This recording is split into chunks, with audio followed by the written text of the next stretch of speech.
ఆయన పేరు నందమూరి తారక రామారావు.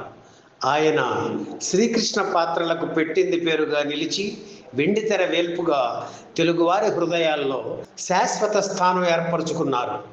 25 ఏళ్లలో 18 చిత్రాల్లో శ్రీకృష్ణ పాత్రను పూర్తి స్థాయిలో పోషించడమే కాకుండా ఒకే ఆహార్యం, వయసును ప్రతిబింబిస్తూ నటించడం ఆయనకు మాత్రమే సాధ్యమైంది.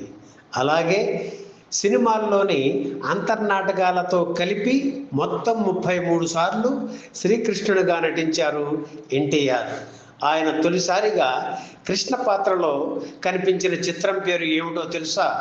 ఇద్దరు పెళ్ళాలు.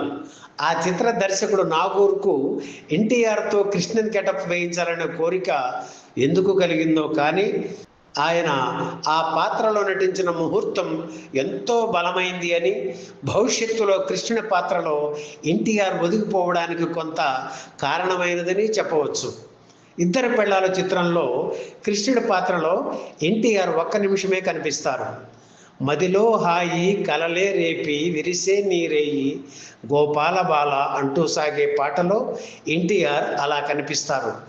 1954 అక్టోబర్ 6న విడుదలైన ఇద్దరు పెళ్ళాల చిత్రం పెద్దగా ఆడలేదు.